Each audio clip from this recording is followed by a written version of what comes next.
ஓம் சாந்தி. 19/9/2025 சாக்கார முரளி. இன்று சிவ பகவான் கூறுகிறார், இனிமையான குழந்தைகளே, இந்த எல்லையற்ற நாடகத்தில் ஆத்மாக்களாகிய உங்களுக்கு அவரவருக்குரிய நடிப்பின் பாகம் கிடைத்திருக்கிறது. இப்போது நீங்கள் இந்த ஷரீரம் என்ற ஆடையை அகற்றிவிட்டு வீட்டிற்கு செல்ல வேண்டும். பிறகு புது ராஜ்யத்தில் வர வேண்டும். கேள்வி: தந்தை எந்த ஒரு காரியத்தையும் பிரேரணை மூலம், அதாவது தூண்டுதல் மூலம் செய்வதில்லை, அவருடைய அவதாரம் நிகழ்கிறது. இது எந்த விஷயத்தின் மூலம் நிரூபணம் ஆகிறது? பதில்: தந்தையை செய்பவர் செய்விப்பவர் என்றுதான் சொல்கிறார்கள். பிரேரணையின் அர்த்தமே சிந்தனை என்பதாகும். பிரேரணையின் மூலம் புது உலகத்தின் ஸ்தாபனை நடப்பதில்லை, தந்தை குழந்தைகள் மூலம் செய்விக்கிறார். கர்மேந்திரியங்கள் இல்லாமலோ எதையும் செய்விக்க முடியாது. ஆகையால் அவருக்கு ஷரீரத்தின் ஆதாரம் எடுத்துக்கொள்ள வேண்டி இருக்கிறது. ஓம் சாந்தி. ஆன்மீக குழந்தைகள் ஆன்மீக தந்தையின் முன்பு அமர்ந்திருக்கிறீர்கள். அதாவது ஆத்மாக்கள் தங்களுடைய தந்தையின் முன்பு அமர்ந்திருக்கிறீர்கள். ஆத்மா கண்டிப்பாக ஷரீரத்துடன் தான் அமர்ந்திருக்கும். தந்தையும் எப்போது ஷரீரத்தை எடுத்துக்கொள்கிறாரோ அப்போதுதான் எதிரில் இருப்பார். இதற்கு தான் ஆத்மாவும் பரமாத்மாவும் நீண்ட காலமாக பிரிந்திருந்தனர் என்று சொல்லப்படுகிறது.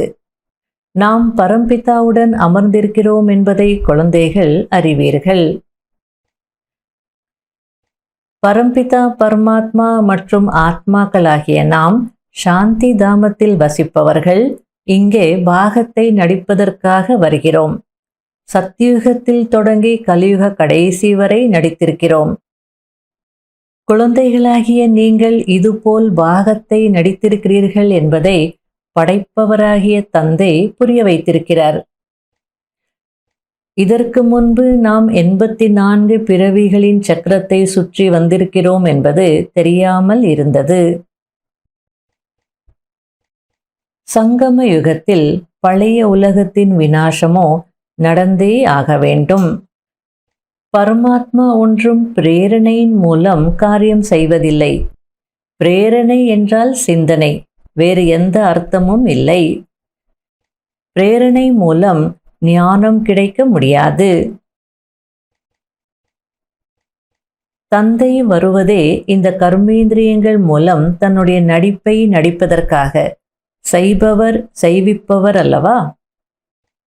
குழந்தைகள் மூலமாக செய்விப்பார். ஷரீரம் இல்லாமலோ செய்ய முடியாது. இந்த விஷயங்களையும் யாரும் அறிந்திருக்கவில்லை. ஈஸ்வரனாகிய தந்தை பற்றியும் அறிந்திருக்கவில்லை. அதாவது தூண்டுதல் மூலமாக எந்த காரியமும் நடக்காது அப்படின்னு சொல்லிட்டு இருக்கிறார். தூண்டுதல் மூலமாக பழைய உலகத்தை அழிக்கவும் முடியாது, புது உலகத்தை ஸ்தாபனை செய்யவும் முடியாது. தூண்டுதல் அப்படின்னா விசாரங்கள், சிந்தனை, அவ்வளோதான், வேற எந்த அர்த்தமும் இல்லை என்றார். அப்படி தூண்டுதல் மூலமா எல்லாமே நடக்க முடியும், சாத்தியம் அப்படின்னா பிரச்சனையே இல்லை. அவங்களுக்கு பாபா அங்கேயே அப்படியே டச் பண்ணி தேவதைகளாக மாற்றி சத்தியுகத்தை கொண்டு வந்திருக்கலாம். நம்ம சம்ஸ்காரம் மாறணும்னா நாம் உணரணும்னா அதுக்கு ஞானம் வேணும். ஞானம் கொடுக்கணும்னா அவர் சரீரத்தில் வரணும். அப்போதான் நாம் புரிஞ்சுக்க முடியும், மாற முடியும். இவ்வளோ விஷயங்கள் இருக்கு. பிரேரணையின் மூலமா எப்படி நடக்கும் அப்படின்னு கேட்குறார்.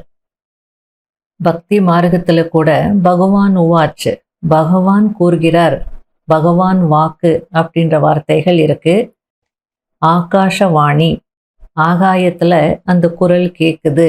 ஆக மொத்தம் பகவான் பேசியிருக்கணும். அதுக்கு பாபா புரிய வச்சிட்டு இருக்கிறார். நான் வரேன், என்னுடைய பாகத்தை நடிப்பதற்கு ஷரீரத்தில் வர குழந்தைகள் மூலமாக செய்ய வைக்கிறேன் அப்படின்றார். இந்த விஷயங்கள் யாருக்குமே தெரியாது. என தந்தை பற்றியே அவங்களுக்கு தெரியாது. இது எல்லையற்ற தந்தையின் குடும்பம். சர்வவியாபி என்று சொல்வதினால் குடும்பத்தின் நறுமணம் வருவதில்லை. பக்தி மார்க்கத்தில் அழைத்து கொண்டே வந்திருக்கிறார்கள். அந்த தந்தை துக்கத்தை நீக்கி சுகம் கொடுப்பவர் என்று நினைக்கிறார்கள். சுகம் கிடைப்பது சுகதாமத்தில், சாந்தி கிடைப்பது சாந்தி தாமத்தில், இங்கே இருப்பது துக்கம். உங்களுக்கு இந்த ஞானம் கிடைப்பது சங்கம யுகத்தில், பழைய மற்றும் புதிய உலகத்திற்கு இடையில் இருக்கிறது. எப்போது புதிய உலகத்தின் ஸ்தாபனை மற்றும் பழைய உலகத்தின் விநாசம் நடைபெற வேண்டும், அப்போதுதான் தந்தை வருகிறார். முதலில் எப்போதும் புது உலகத்தின் ஸ்தாபனை பற்றி சொல்லுங்கள். முதலிலேயே பழைய உலகத்தின் விநாசம் என்று சொல்வது ராங், தவறாகிவிடும். இப்போது உங்களுக்கு எல்லையற்ற நாடகத்தின் ஞானம் கிடைக்கிறது. எப்படி அந்த நாடகத்தில் நடிகர்கள் வீட்டிலிருந்து வருகிறார்கள் என்றால் சாதாரண ஆடை அணிந்து வருகிறார்கள். பிறகு வந்து நாடகத்திற்காக ஆடையை மாற்றிக்கொள்கிறார்கள். பிறகு நாடகம் முடிந்து விட்டது என்றால் அந்த ஆடையை கழற்றிவிட்டு வீட்டிற்கு செல்கிறார்கள். அதேபோல் ஆத்மாக்களாகிய நீங்கள் வீட்டிலிருந்து அஷரீரியாக வரவேண்டி இருக்கிறது. இங்க வந்து இந்த ஷரீரம் என்ற ஆடையை அணிந்து கொள்கிறீர்கள். ஒவ்வொருவருக்கும் அவரவருடைய பாகம் கிடைத்திருக்கிறது. இது எல்லையற்ற நாடகம். அதாவது நமக்கு தெரிஞ்ச ஒரு எக்ஸாம்பிள் கொடுத்து எவ்வளோ நல்ல பாபா புரிய வச்சிட்டு இருக்கிறார். எப்படி இந்த உலகாய நாடகங்களில் கூட சினிமாவில் கூட ஆக்டர்ஸ் வந்து வீட்டிலிருந்து போகும்போது சாதாரண ட்ரெஸ் அணிந்து போக, அந்த ஷூட்டிங் ஸ்பாட்டுக்கு போன உடனே அன்றைக்கு எந்த பாகத்தில் அவங்க நடிக்க வேண்டி இருக்குமோ அந்த காஸ்டியூம் அணிந்து நடிப்பாங்க. பிறகு நடிப்பு முடிந்ததுமே அந்த காஸ்டியூம் அங்கேயே கழட்டிட்டு வீட்டிலேருந்து வரும்போது எந்த ட்ரெஸ் அணிந்து வந்திருந்தாங்களோ அதே ட்ரெஸ் அணிந்து வீட்டுக்கு திரும்பி போவாங்க. ராஜா வேஷம் போட்டு நடிக்கிறாங்கன்னா அதே ராஜா வேஷத்தில் யாரும் வீட்டுக்கு போயிட மாட்டாங்க. அதுபோல ஆத்மாக்களாகிய நீங்களும் வரும்போது அஷரீரியாக வந்தீங்க.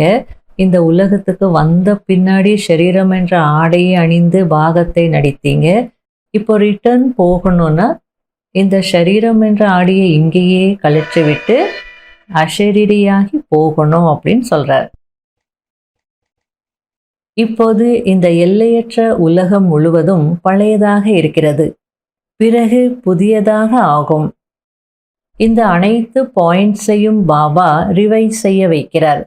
நல்லது, பாயிண்ட்ஸ் நினைவிற்கு வரவில்லை என்றால் பாபாவை நினைவு செய்யுங்கள். தந்தை மறந்து போனால் ஆசிரியரை நினைவு செய்யுங்கள். ஆசிரியர் என்ன கற்றுத் தருகிறாரோ அது அவசியம் நினைவிற்கு வரும் அல்லவா? நம்முடைய முந்தைய ஜென்மம் ஒரு பைசா அளவிற்கு கூட மதிப்பில்லாமல் இருந்தது. இப்போது மதிப்பு மிக்கதாக ஆகிக் கொண்டிருக்கிறது என்பதை நீங்கள் புரிந்திருக்கிறீர்கள். எவ்வளவு படிக்கிறீர்களோ அவ்வளவு உயர்ந்த பதவி அடைவீர்கள். முக்கியமானது நினைவு யாத்திரை என்று பாபா புரிய வைக்கிறார். நல்லது. இனிமையிலும் இனிமையான தேடி கண்டெடுக்கப்பட்ட செல்ல குழந்தைகளுக்கு மாத்பிதா பாப் தாதாவின் அன்பு நினைவுகள் மற்றும் குட் மார்னிங். ஆன்மீக குழந்தைகளுக்கு ஆன்மீக தந்தையின் நமஸ்காரம். கடைபிடிக்க வேண்டிய முக்கியமான சாராம்சம். முதல் பாயிண்ட், 21 பிறவிகளுக்கு உயர்ந்த பதவியின் அதிகாரி ஆகுவதற்கு அனைத்து அசுர வழிமுறைகளையும் விட்டுவிட்டு ஒரு ஈஸ்வரிய வழிமுறைப்படி நடக்க வேண்டும். முழுமையாக விகாரமற்றவர்கள் ஆக வேண்டும். இரண்டாவது பாயிண்ட், இந்த பழைய சரீரத்தில் இருந்து கொண்டு தந்தையின் படிப்பினைகளை தாரணை செய்து தேவதை ஆக வேண்டும். இது மிகவும் மதிப்பு வாய்ந்த வாழ்க்கை. இதில் மிகவும் மதிப்பு வாய்ந்தவர்களாக ஆக வேண்டும். வரதானம். அனைத்து ஆத்மாக்களுக்கும் யதார்த்தமான அழிவற்ற ஆதரவு கொடுக்கக்கூடிய ஆதாரமூர்த்தி, உத்தாரமூர்த்தி ஆகங்கள். அதாவது முன்னேற்றக்கூடிய மூர்த்தி ஆகுங்கள். தற்சமயம் உலகத்தில் நாலாபுறங்களிலும் ஏதாவது ஒரு அலைச்சல் இருக்கிறது. சில இடங்களில் மன உளைச்சலுக்கான அலைச்சல் இருக்கிறது. சில இடங்களில் இயற்கையின் தமோபிரதான வாயுமண்டலத்தின் காரண அலைச்சல் இருக்கிறது. அல்பகால சாதனங்கள் அனைவரையும் கவலை என்ற சிதைக்கு கொண்டு சென்று கொண்டிருக்கிறது. ஆகையால் அல்பகால ஆதாரம் பிராப்தி மற்றும் விதியினால் களைப்படைந்து உண்மையான ஆதரவை தேடிக்கொண்டிருக்கிறார்கள். எனவே ஆதாரமூர்த்தி உத்தாரமூர்த்தி ஆத்மாக்களாகிய நீங்கள் அவர்களுக்கு உயர்ந்த அழிவற்ற பிராப்திகளின் யதார்த்தமான உண்மையான அழியாத ஆதரவின் அனுபவம் செய்வீங்கள். உங்களுக்கு எவ்வளோ பொறுப்பு இருக்கு, உங்க கடமை என்ன அப்படின்னு எவ்வளோ அழகா பாபா புரிய வச்சிட்டு இருக்கிறார். நீங்க சாதாரண ஆத்மாக்கள் இல்லை, ஆதார மூர்த்தியாக இருக்கிறீங்க. பிறரை முன்னேற்றக்கூடிய உத்தார மூர்த்தியாக இருக்கிறீங்க. ஆகையில அவங்களுக்கு உயர்ந்த அழியாத பிராப்திகளின் அனுபவம் செய்ய வைக்கணும். அதே நேரத்தில் யதார்த்தமான உண்மையான அழியாத ஆதரவுன்னா என்ன அப்படின்றதையும் அனுபவம் செய்விக்கணும் அப்படின்றார். ஸ்லோகன்: நேரம் விலைமதிப்பற்ற பொக்கிஷம் ஆகும். ஆகையால் இதை வீணாக்குவதற்கு பதிலாக உடனடியாக முடிவெடுத்து பயனுள்ளதாக ஆக்குங்கள். அவ்யக்த சமிக்கை: எப்படி சூரியனின் கிரணங்கள் பரவுகிறது, அதேபோல் மாஸ்டர் சர்வசக்திவான் நிலை அல்லது விசேஷ தன்மைகள் என்ற கிரணங்களை நாலா புறங்களிலும் பரவுவதை அனுபவம் செய்யட்டும். அதற்கு நான் மாஸ்டர் சர்வசக்திவான், தடைகளை அளிக்கும் ஆத்மா என்ற சுய மரியாதை நினைவின் இருக்கையில் நிலைத்திருந்து காரியங்கள் செய்யுங்கள். அப்போது தடைகள் எதிரில் கூட வராது. ஓம் சாந்தி.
தொடங்கட்டுமே.